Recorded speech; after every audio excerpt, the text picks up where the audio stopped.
Welcome to Slayerfest 98. I'm your host, Ian Carlos Crawford, and today I'm joined with my lovely co host, writer, and one of my favorite Scoobies. Hi, this is Philip Ellis, and we have got a very, very special guest today. None other than the costume designer for season 7 of Buffy the Vampire Slayer. Matt Van Dyne. Hi, Matt. Hi. Hi, Philip. Hi, Ian. Philip probably knows this, but yes, I do know Ian already. So, and Ian can expound on that if he chooses to. But I, I was gonna say it's funny how we met. We met oh when I was yeah, that's a good story. Go Matt. ahead. We've known each other for 6 years now. Is it that long? Oh my Yeah, God, it was. I worked at BuzzFeed 6 years ago. that long ago. Yeah. Wow. Wow. So I had written a fashion of Buffy piece for BuzzFeed, and it was like I think it was like ranking the like best outfits and like saying where they fell. Like Yeah. I was like giving them silly ratings. And Matt, you said that some folks who had worked on the show like texted it to each other, right, or emailed it. Yes, it was actually, I should mention her. She was the seamstress, stitcher, Okay, made a lot of our costumes. Shirley Lipscomb okay. uh, contacted me, I think via texting me, I believe, as I recall. And it was, just one regular morning. And she said, "Have you seen this?" And I'm like, "Well, what are you talking about?" Because I'm always that way about everything that comes to me, really. I'm like, "Well, what are you talking about? What are you talking about?" I'm just so surprised every time that people recall, what I did or any of us did. But Shirley let me know that there was this article, and then Ian, how did I contact you? What do Facebook. you remember? Was that it? Yeah, Through yeah. Facebook. How did I find? Oh, just through the link on Facebook, I guess, right? Probably. Yeah, probably. Yeah. Yeah, because we weren't Uh, Facebook friends or anything like that at yeah. the time. Because I can remember when you messaged because that was honestly it was one of my first articles that I wrote while interning there, and I Uh-huh. remember being like, Oh, "Oh really? shit!" I didn't know It was that. like so exciting for me that like you had even looked at something I wrote, and it made my day that day. I can remember. Oh, I do. You know what? I think I saved that email someplace or that note. Oh yeah. And well, I mean, when I ran onto it not too long ago, it touched me. Oh. So Oh. well, it was so kind, and I thought, "Oh my goodness, I didn't remember that. I didn't remember that it had made such an impression, but I was quite happy that it did. That made me very happy." And then I've been to LA a few times and we've gotten lunch and Yes. Matt gifted me one of the best presents anyone has ever gifted me. He gave me a swatch from the jacket that Buffy wears in the finale, and I have it in my room still. I did, that's Oh, right. I oh, did, I that's so did, lovely. I did. Yeah. I still have, a lot of, little things like that. But it was just, to me at the time, scraps, and I Right. thought, Yeah. "Oh, use this for something else." I mean, who knew? I certainly, least of all, who knew that certain, creations, designs would go on to be so, relevant to the fans, and Yeah. I am constantly surprised by this. Constantly. Well, so tell us about coming into the show in the final season. What was that like? How did you get the job? What was it like meeting everyone for the first time? Well, it was just so this again, it's so typical of me. I so many things in my life, a lot of things I did pursue, Mhm. but, initially entering into the business, but after sort of establishing myself for many years, into the business, a lot of things would come to me, which Okay. is very flattering, very humbling, very a lot easier actually than starting out.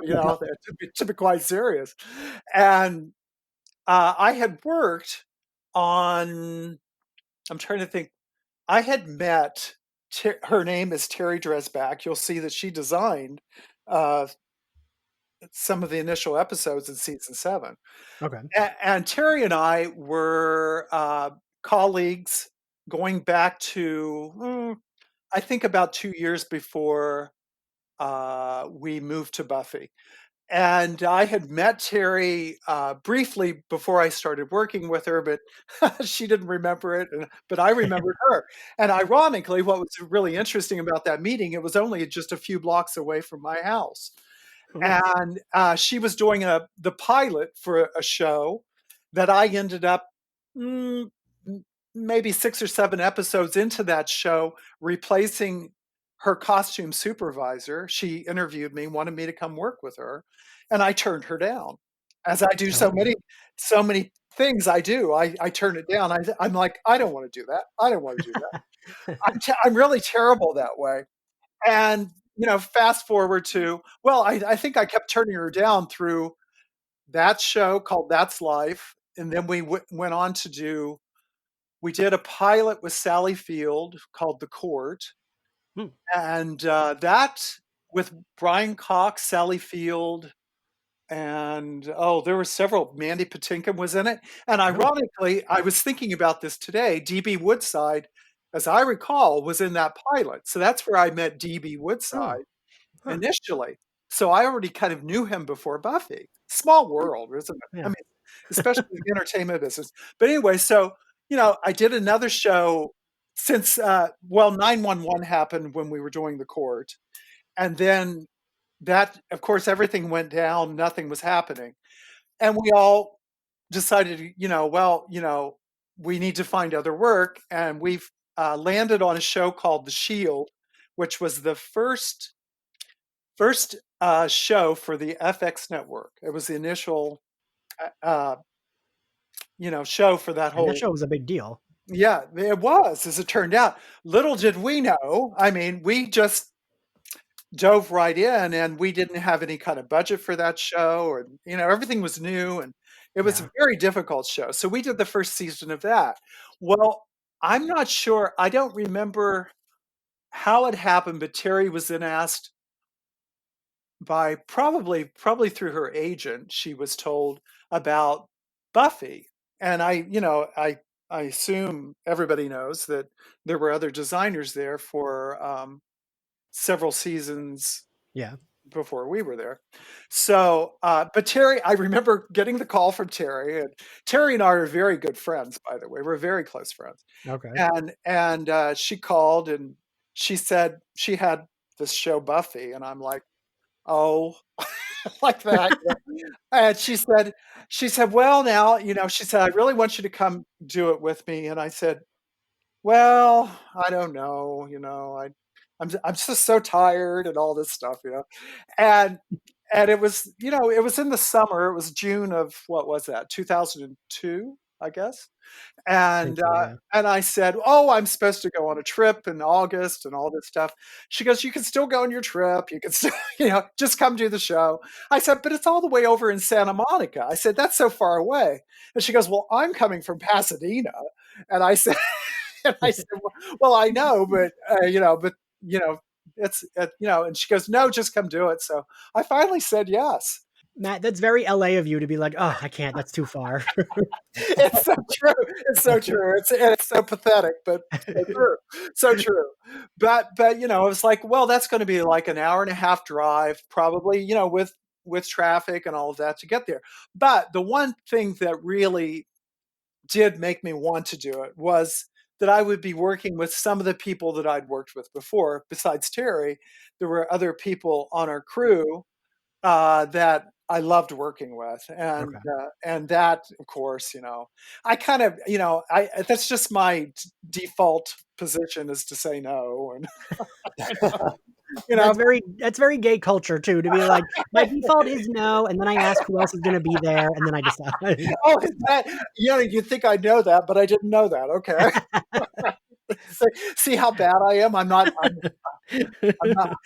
But I mean, right, Philip? Oh, well, 100%, yeah. That's very funny. That's very funny.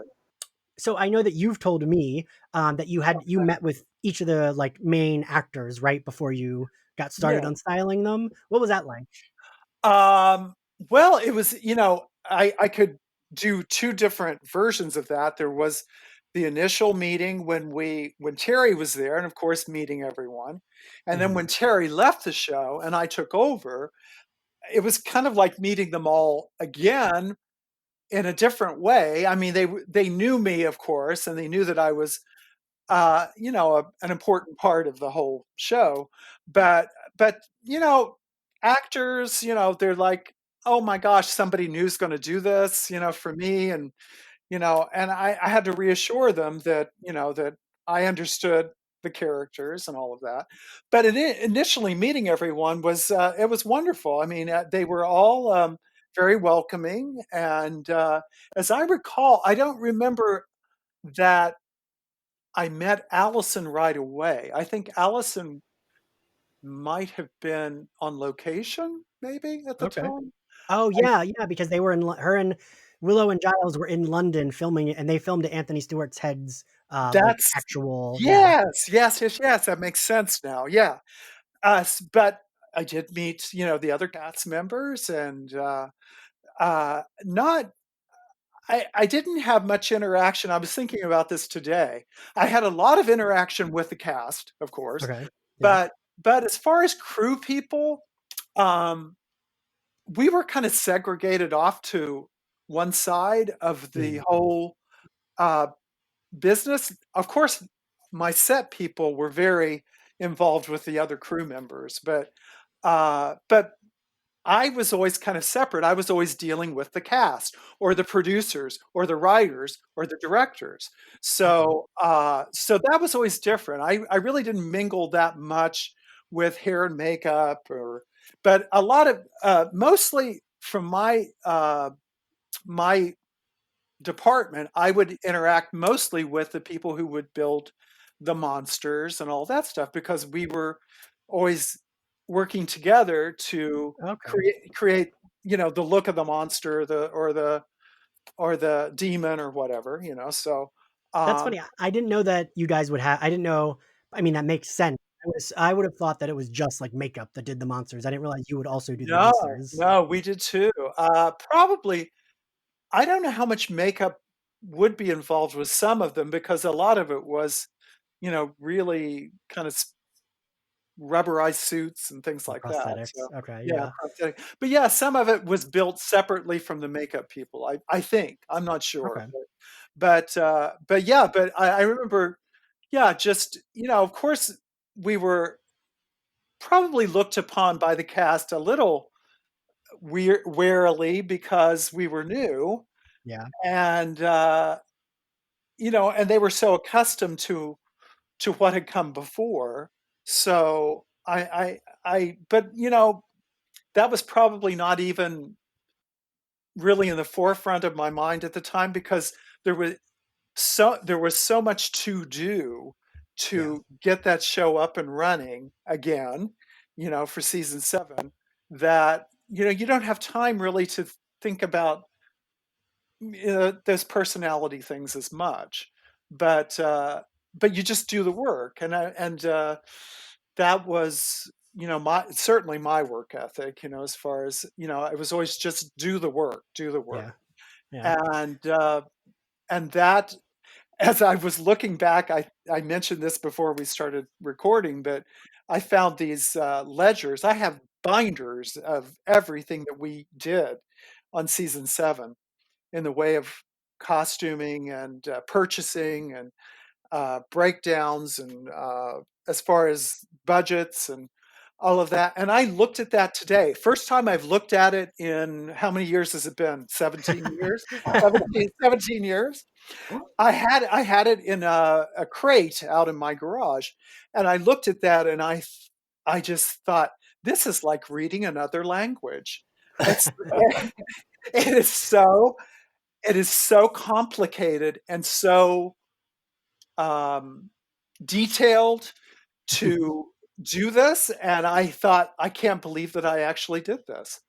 You're Looking like, back "Who at wrote it, this?" who wrote this? Yes, I mean, it was like, who did this? And I'm like signing off on all of these, large purchases, and that was certainly early on. That was my thing. I was mostly in charge of uh, really making sure everything moved in the department as far as purchases, returns, uh, fittings, scheduling fittings, all of that, which I carried over actually into the second half of the season when I became the designer, because I was so used to doing all of it anyway. I just kind of Mhm. ended up doing it anyway in the end. So So tell us, do you remember any specifics from when you first met with any of them about what they wanted to wear through the season or anything like that? well, what I remember, let's see, what I remember, I do have like certain notes in my head. I guess it's okay to talk about this. I'm Yeah. trying to.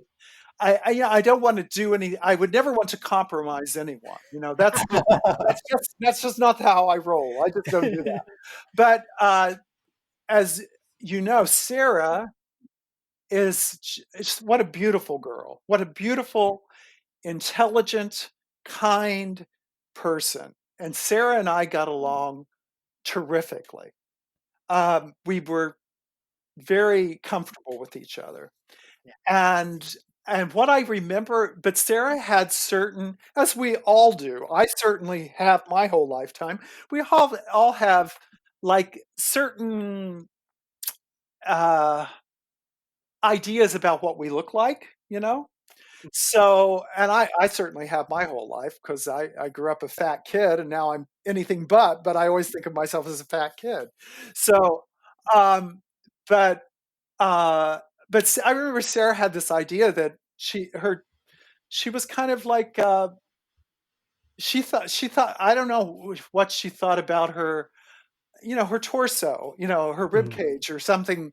She thought, oh, she looked, kind of, I don't know what she felt. I guess it was she just thought it wasn't as thin or Okay. attractive or whatever, Yeah. which was far from the truth. I mean, she Right. had such a beautiful build, Yeah. everything about her.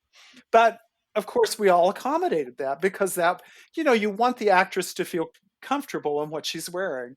Right. And we worked with that, and I think you can see that in season 7. I mean, there were things the way the a blouson look that she wanted, Mhm. and we did that. And I remember just accommodating that.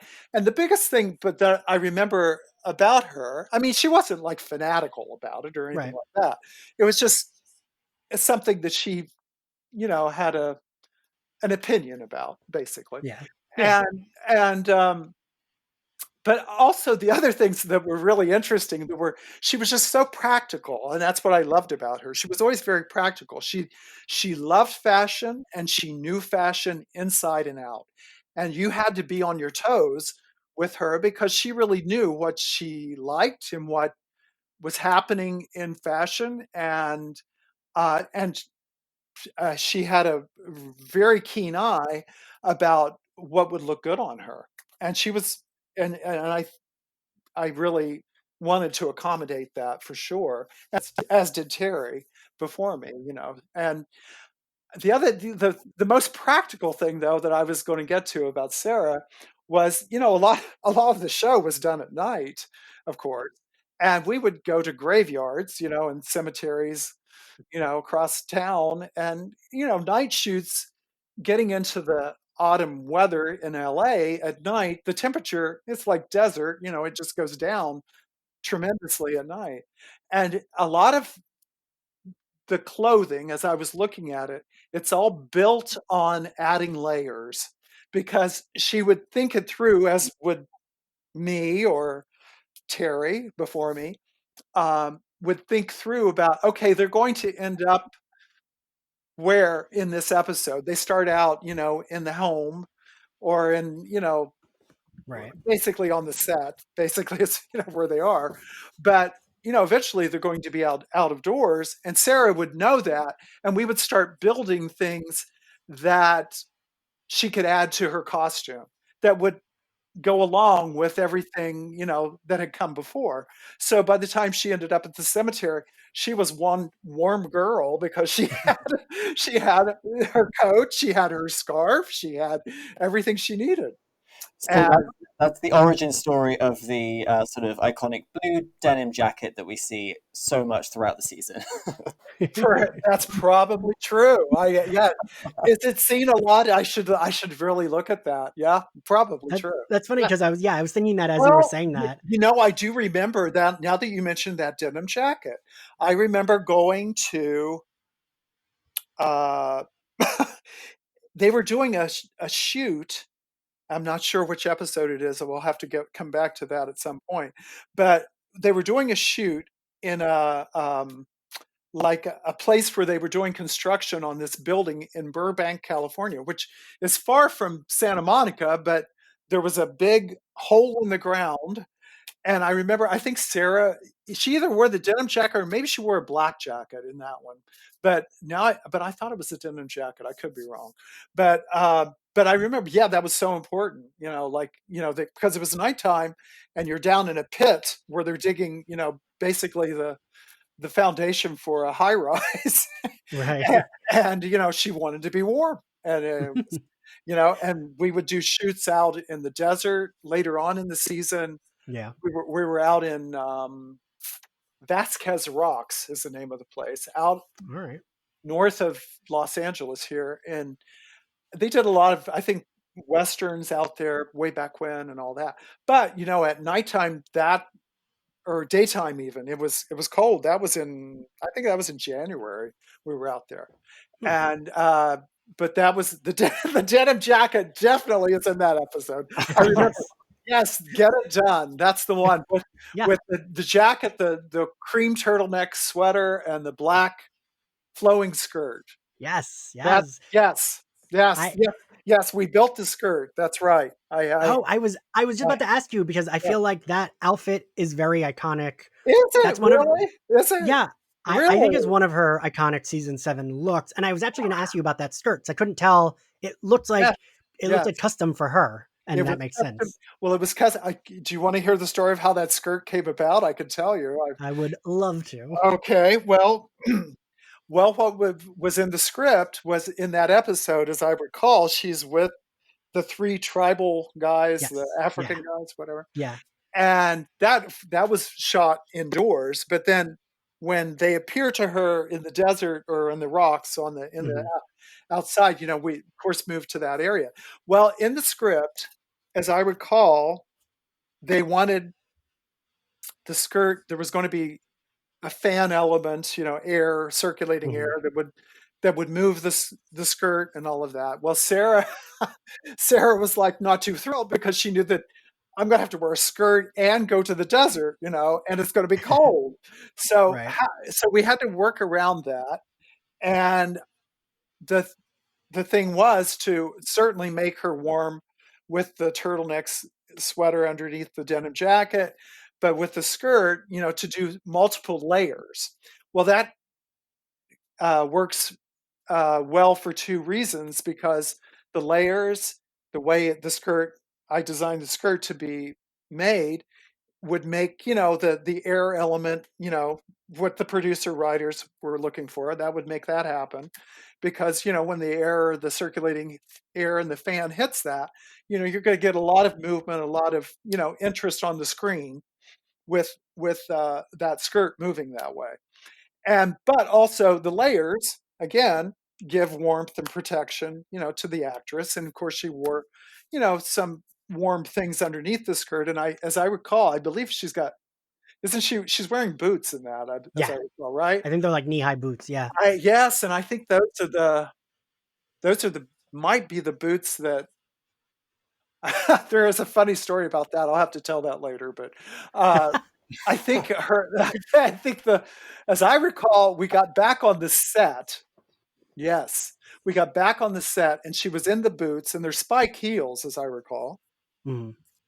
And the things happen so quickly when you're building a show like that. The whole episode. The Right. production designer, built the cave element, for the Yeah. scene, and the the floor of the cave was made of some kind of rubber something Okay. that when Sarah walked onto the set, I remember getting that phone call. I was at my desk, and Sarah walked on the set, walked onto in those spike heels, and she sunk right into the cave. Oh, that's brilliant. Well, that didn't make her too happy, but Sarah was always cool with everything, but I did get a frantic call from one of the producers, Mm. and I got called into the office, and he was upset, and he called in the production designer. Like, how did this happen? Why did this happen? Well, the production designer wasn't upset, neither was I, because it was easily fixed. Right, We yeah. could fix it, and but this producer was just really, really upset about it. And his assistant, an associate producer, was sitting next to him, and he was watching the whole thing, and I just thought, well, I'm going to make a joke out of this, which I that's my way of handling things, I guess. Right, I thought, why is this so intense? I mean, everything's fine, we've got it all under right. control. And I hope I tell this right, because it doesn't always translate. But at the time, I guess the one producer thought it was pretty funny. And so, but this producer kept going on and on about, all these high heels. How did this happen? And all that.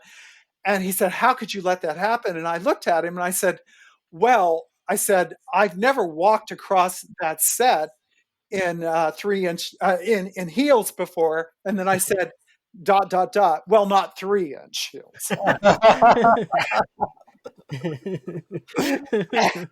I love that. And the associate producer literally fell on the floor laughing. He rolled onto the floor laughing. I love that. But the other producer wasn't that amused by it. But the art director, who was wonderful, he was thrilled with everything, and he thought it was very funny.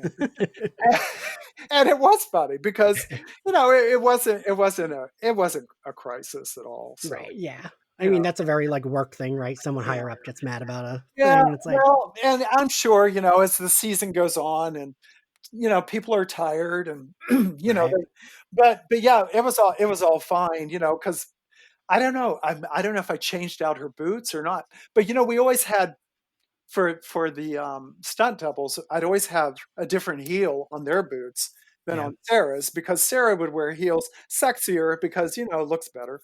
But right. then the stunt girls would always have. I'd always do like a chunky heel. I'd have the boots remade for them, but. That's funny. So I don't know if you've noticed, I do some custom figures for the cover art that I use for my podcast. I have to look. I have not seen this. I was looking at her finale outfit and I was like, "Ooh, I need a better look at these shoes to see what color they are." And then I realized I had like gotten a frame of clearly the stunt double jumping, and in the boot, that's when I was like, "Oh no, that's a boot with a That's flat heel." And like, oh, how interesting. Really? Was that the final outfit? yeah, Oh, yeah, wow. Well, that's quite a surprise to me, that outfit. That keeps coming back to me. I never dreamed that it would ever be that important to the fans. And as I've told other people, I mean, that um, how do I put this? Um, when you tell me things about the show, a lot of times it's new to me, and I love that. But I'm really more a fan of the fans than I am a fan of the show. I that's love fair. I love the fans. I mean, they have. I never want to disappoint them, and I've always felt that any of this that I talk about or disclose is not.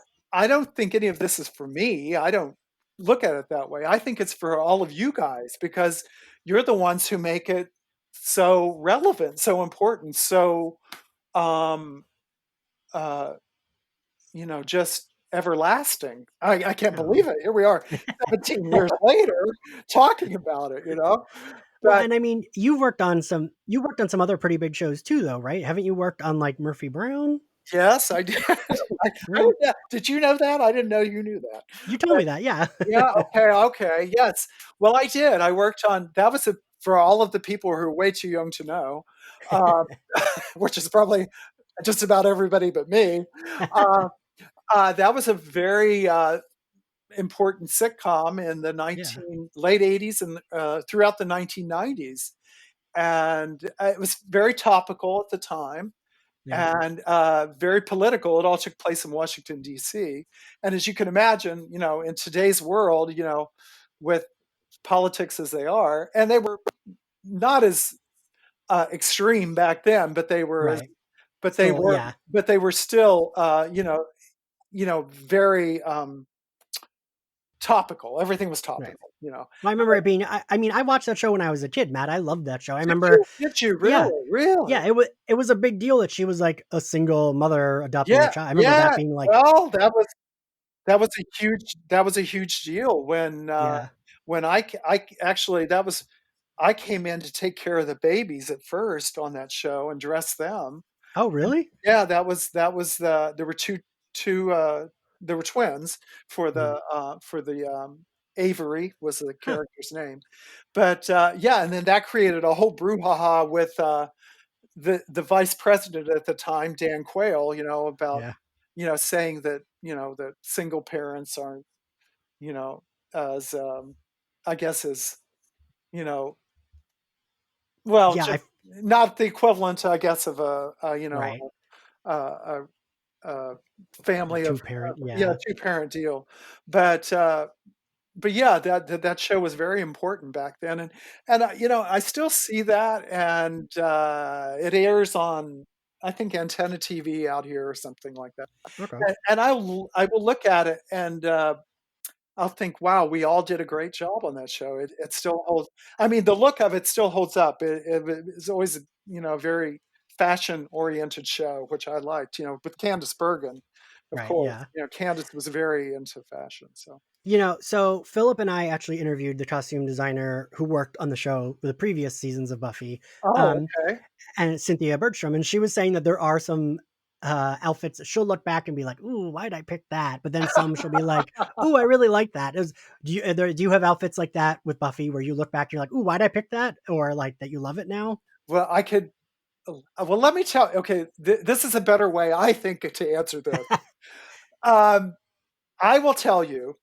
I'm not being too humble or anything like that. I'm not. I Okay. I I never think anything I do is that great. I just don't. I just don't.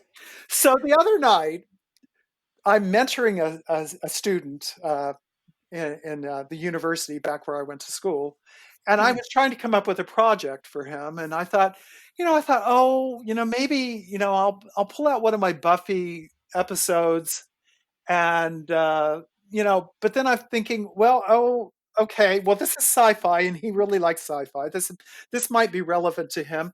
And I've thought, oh, but I didn't design this one, but okay. And I put the DVD in and I'm watching the DVD and I'm thinking, as I'm watching the show, I thought, wow, this looks so good. Every element of it. I thought, the lighting, the writing. It was. I can't remember what the episode is called. I'll have to. You'll have to remind me if I tell you what it was about. Um, but I was watching it and I'm thinking, oh well, the palette, the costumes, the colors. I thought, oh, you know, darn, I wish I had done this show and it just looked so good. And then I waited till the end, and the credits came up, and my name goes across the screen. It was 11 o'clock at night. I burst out laughing. I'm all by myself, and I burst out laughing, and I thought, well, that's typical. Uh, had I known, I probably would have just picked it apart. Right. Yeah. But yeah, but no, there are things I look at. Oh yeah, my God, I could go back. You don't have a podcast long enough for me to pick apart everything I've ever done, because I would do that, more often than not. Yeah, I would do Yeah. that. I always think, I guess that that's part of how I've always approached my work was, well, people will tell you, I guess in life too, I'm somewhat of a perfectionist, and and that can be pretty annoying to a lot of people around me. But I don't really expect that so much of other people, but I expect it of myself. And and I will look at things and I will always think, how could I have done that better? I could have done that better. And sometimes, though, I think, well, as I said, like looking at that episode, not knowing that it was mine, I thought it looked great. So All that's right, wait. that. So tell us, give me a little clip of what that episode is about, and I'll be able to tell you what episode it was. It's the one where Willow and Kennedy kiss. The Killer in Me. Yeah. Killer in Me. That's it. Yeah. That's it. That's it. That's it.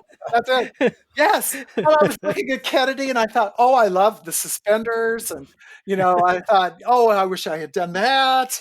And You know, Willow's color palette, the rust colors. And I thought, oh, those look so good on her. And with her hair and the jewelry, I thought, oh, that looks so nice. Yeah, so I would really like to ask you actually, sort of going into a show in its seventh season, and obviously, doing what you do, that costuming is such a big part in telling the story. Yes. And in the episode that you just mentioned, sort of the way that Willow dresses is Mm-hmm. very, very different in this season to in previous seasons. And I was just wondering, aside from things like the practical concerns that you were mentioning earlier into, the thinking of what goes into an outfit, how much Mm-hmm. of a brief were you given in how to style these characters when they are, sort of at a much more mature stage in their journey than they were when the show started out, back when it was a high school show? I'll be very honest with you. I don't think anybody said anything to anybody about that. I don't recall that. Really? I do not recall that coming down from above. I don't remember that. The only way I know how to answer that is to say, and with no aspersions on anyone else at all. It's just that different costume designers maybe have a different way of approaching things, and um, that's just how I would have costumed them, and Terry did Mhm. costume them as well. It was just a different level of um, mm, well, maybe it was too, maybe it was in the script. I mean, maybe it was just that they're growing up. Yeah. But we didn't, or I didn't want to make them look like children. Right. I just thought, well, these are, kids, interested in what's going on around them. So they're going to be aware of fashion. And really, from me anyway, and Terry, I would say, we just had a higher end look to it, I think, than maybe had come before, only because that was where we come from. It's just that was my history of costuming other shows. What you can't afford at the better stores, you try to find in the knockoffs, maybe Yeah. in the lower end, and to work into your budget. But I think that's just an organic thing. I don't know that that is. Um, I think it's like a person, their tone comes from within, and I think that's true about design. It comes from within. Okay. That's just my way of looking at the world, I suppose. That's fair. And That's I fair. and I projected that onto them, but always taking their characters into consideration, of course, and the environment and what the script called for and whatnot. But when I looked at those ledgers and books of where we shopped, it's pretty good stuff. I have to tell Oh no, absolutely. There is some Willow wears some gorgeous outfits in season seven, and I don't think you can say that really about Willow in many of the previous seasons. Well, now that's interesting, Philip, that you say that to me, because I don't know that so much. I really don't. But I do know that from Allison, that was what she said to me. And I didn't understand it at the time. At first, I think I told Ian this story, at You first. did, yes. Yeah, okay, well, then I'll tell it again then. Great. So when Allison initially came in to meet with me, I had already pulled, I know, maybe 2 racks of clothing for her. And I'm not the kind of costume designer that just pulls a department store and brings it to the studio. I pull what I specifically think they will like to wear because I don't like to do returns. I don't like to go through all that.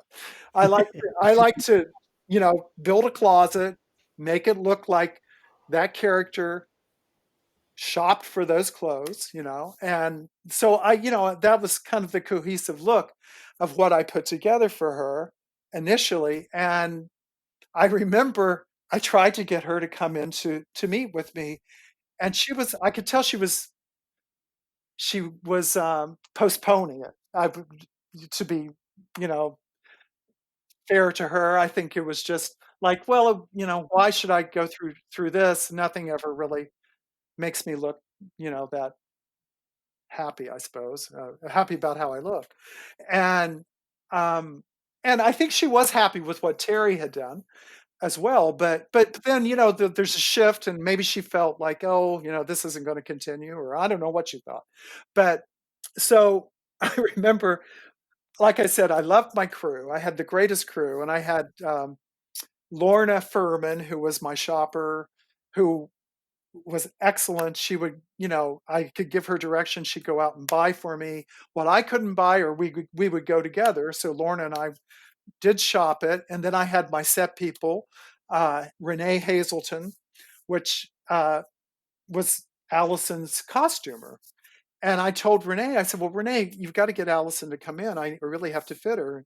And so Renee is like, "I'll go get her. I'll go get her, and I'll try to get her to come in."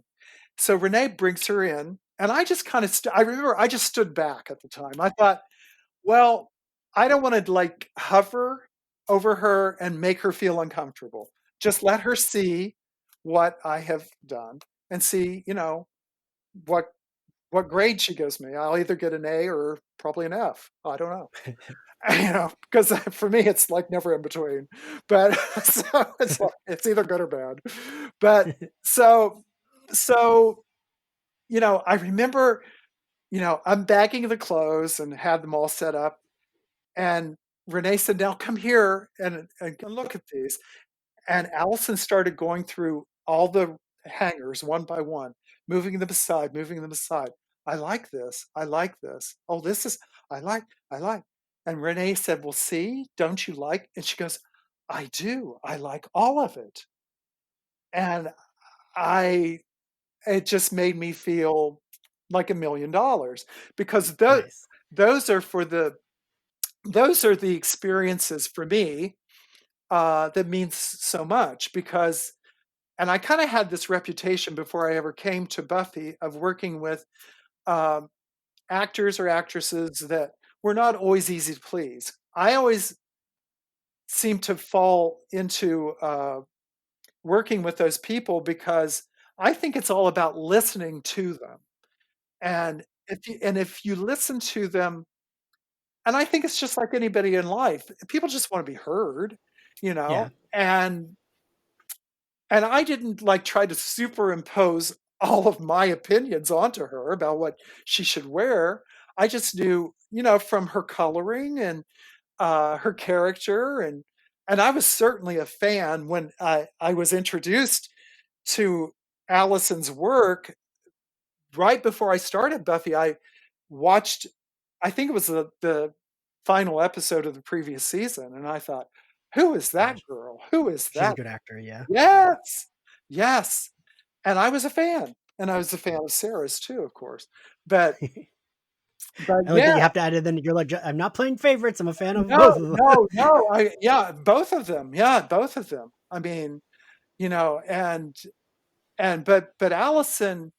I mean, when somebody comes from that space and says, "Oh, this is good. I like this," It's a nice feeling, yeah. It's a nice feeling. I felt like, Yeah. okay, that, it worked. And then I may have told Ian this, I don't recall, but I remember right at the end of the whole season and everything was breaking down and people were leaving. And Allison came into my office and she was so complimentary and said, I sure hope we get to work together again. She said, because I would really love for you to do my costumes, Well, Oh, that didn't really, because, everything in the industry isn't that easy always, because, you go to a different production, right. different producers have different people in mind, but she went out of her way to tell me how happy she was with how she looked, and that meant everything to me. I was So, gonna say, that must have made you feel nice, oh, yeah, it yeah. did. I remember it very well. Yeah. So, I gotta ask you, I have a specific question, actually, Okay. Okay. seasons and I'm a fan. Season 7, you suddenly the girls were wearing a lot more, denim jackets, and Okay. I love a denim jacket, so I'm a Yeah. fan. Okay.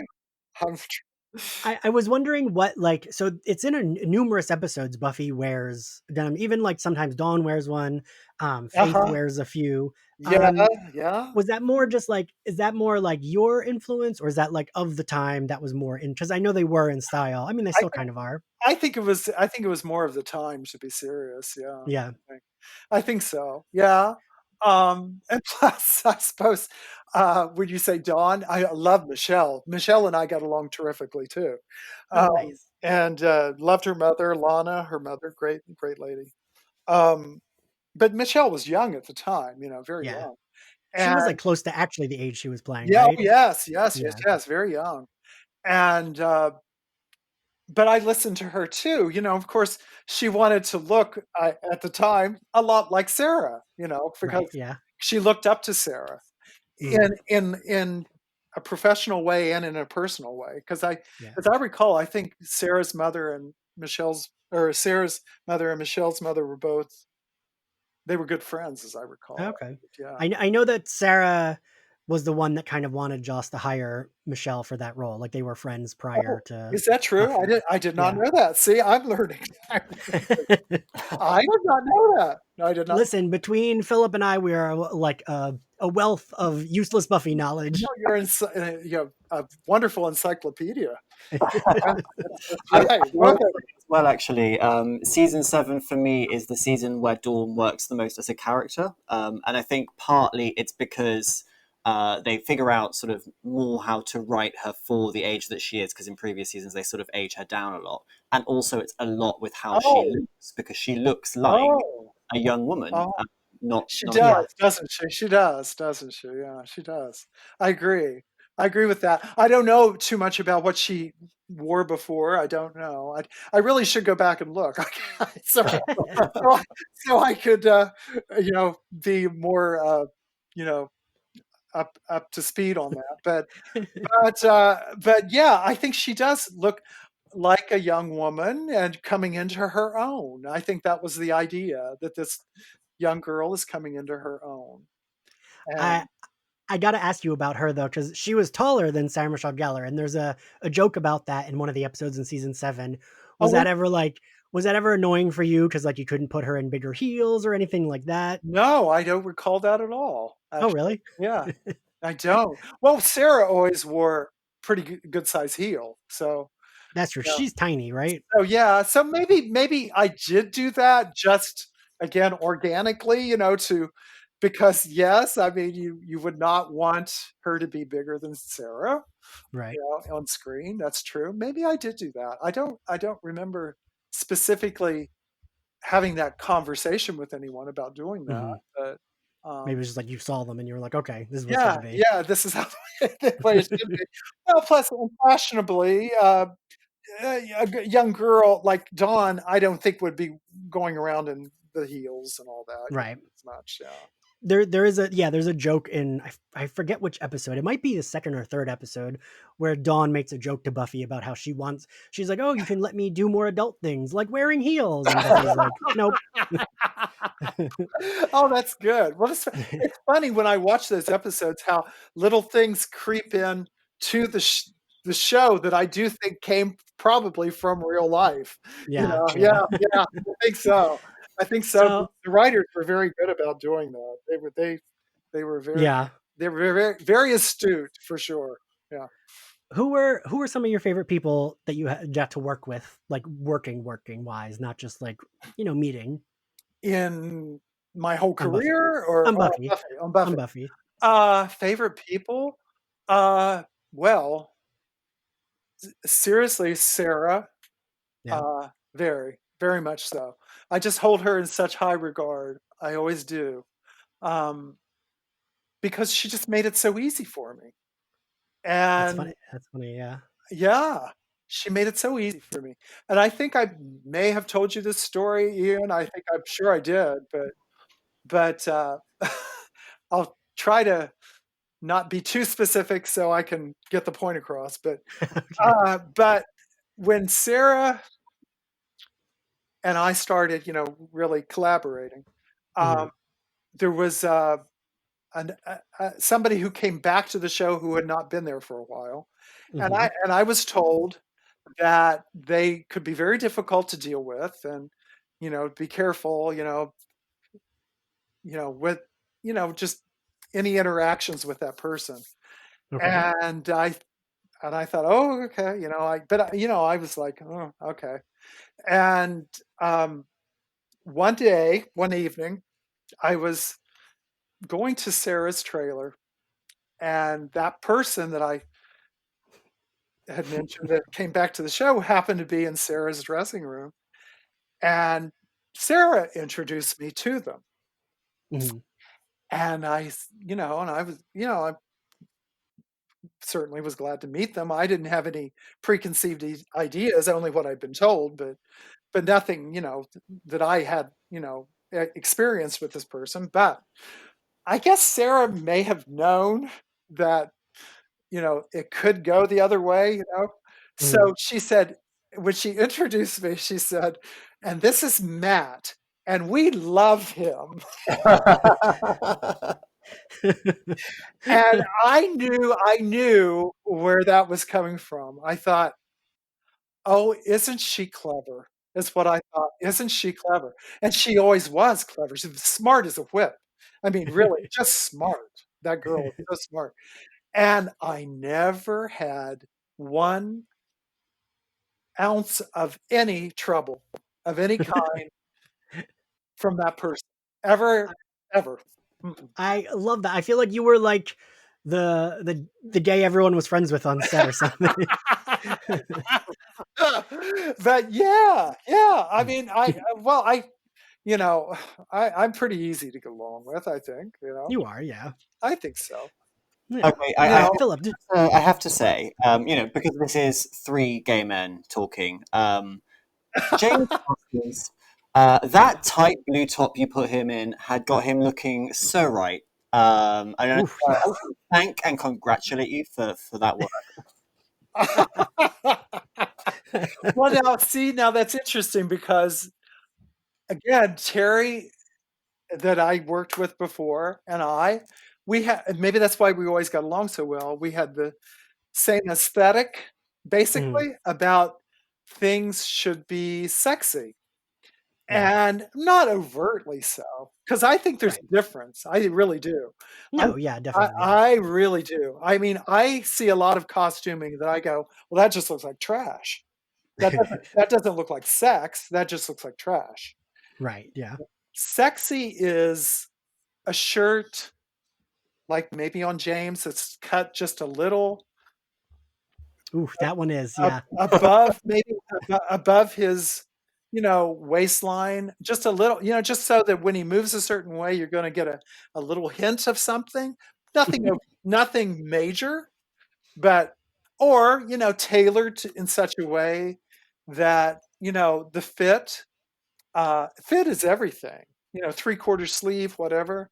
Yeah. Um, it's just a hint of the skin. What was it? It's like that line from the musical Gypsy. Make him beg for more and then don't give it to him. It's like that's kind of the that's kind of the idea, really. It's like, make him beg for more and don't give it to him. Yeah, And that because is sexy. That to me is sexy. I don't know about other people. And necklines, of course, are sexy too. So, right, yeah. No, and I think that's funny, Philip, because yes, that like but thank that blue shirt. Ooh, Matt, he looks. I was like, a gay man did this for me, and I appreciate it.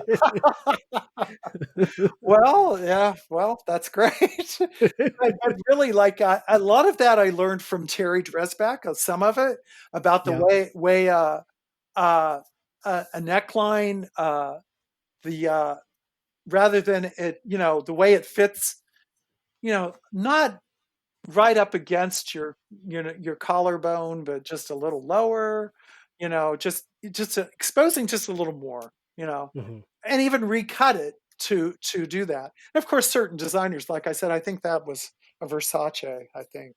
Oh, really? Yeah, I was going to tell you about that later, but there we go. That's funny. There we go. There you go. That's it. So, That's funny. Yeah, and I and and I yeah. think I even saw how much it cost. I could tell you, Oh, but Jesus. yeah, isn't that Um, funny?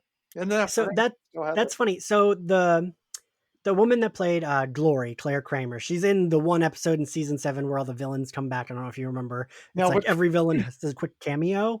Oh, I well, forget what let me I remember. forget I forget what she said, but she wears there's like a red dress that they have her re-wear a few times, and I think I can't remember if it was Versace, but it might have been. And she was like, "It was Versace. They wanted me to rewear that dress." I don't remember. Wait, so she wore it again in the episode I did? Is that it? No, in that one, I think it was already gone. But in season 5, I think she wears it like 3 times. Oh, that's And I funny. brought That's I brought funny. that up to her, and she was like, "When you get a dress that expensive, they want you to reuse Oh, it." no, no, no, I didn't look at it that way, so that's funny. But I do remember her fitting. That's interesting. I do Oh, remember really? I remember meeting her. I do. I don't Hmm. remember a whole lot beyond that, but I do Mhm. remember meeting her and, um, just, doing the fitting. I remember that, Hmm. yeah, Yeah. yeah. I'd Okay. have to look at the episode to see what she wore. I don't remember. As we close out, what is do you have like a favorite outfit from Buffy that you did? Ah, well, I would s that's tough because, I mean, there are things that I like maybe more than, but I guess because what became my favorite is the chosen jacket, I guess, Oh, because yeah. that has meant so much to so many young people out there that told me how much it meant to them. And, uh, I've been told that it's like it astounds me. It's for all of the series, that's their Hmm. favorite look. That's their favorite outfit. Um, well, I guess that and I'm trying to remember. I'd have to look that one up too. I don't, I don't remember. There's a long coat that Sarah wore, like leather, that looks like it's patched together. It's Is it brown? brown. Yes, that one. Oh, yeah, yeah. I, Okay, yeah. I, She I wears it with a yeah, white top and black pants. Yeah. yes, yes. I love that outfit. And I actually, I'm looking behind me. The costume sketch of that is right behind me here. That's funny. Oh, Yeah, huh. yeah. Matt, I'll have to make you send me some pictures so I can I show know people. you should see. Yeah, you should see some of this. I guess. Well, and then Sarah signed the final outfit, my costume sketch uh, of the You showed me. Yeah. chosen. Yeah, she signed that. That's so cool. But that was made with uh, a lot of thought went into that about what it represented in that episode. Because you're kind of pulling together 7 full seasons of a show, Right. Yeah. and just the little details like the laser cutting on it that showed the little white top underneath is peeking through, and yeah, I think it worked out well. I do. Yeah. Yeah. All right, Matt. Well, thank you for joining us. Well, this has This was been a thrill. Thank you. it's always a pleasure talking to you. Philip, thank you for co-hosting with me. Philip, Um, it's so nice to meet you. And and you. if you If you guys like Slayerfest 98, you can find us on social media at SlayerFestX98. If you like the podcast, you can listen to us on Spotify, Apple Podcasts, YouTube, and other places. And you can support us on Patreon, where you get access to mini episodes and more, and it helps keep this podcast going. Philip, where can everyone find you? You can find me on Twitter at Philip_Ellis. That's Philip with one L, Ellis with two. And you can read me writing about pop culture, sex, relationships, queer stuff at menshealth.com. And Matt, where can everyone find you? Well, where do you find me? I guess Facebook, Instagram, Matt Van Dyne. God, I'd have to look it up. I'm so bad about this. I should have had that. I should have had that ready for you. But anybody out there, you can pretty easily find me just by Googling my name, really, because you'll see who it is. I mean, my picture comes up, and a lot of Buffy things come up. So just Google my name, basically. Fair. And All right, cool. and that comes up, and you can try to reach out to me. I'd love to hear from you. So, all right, cool. And we'll see you all next time. Bye. Bye. Bye.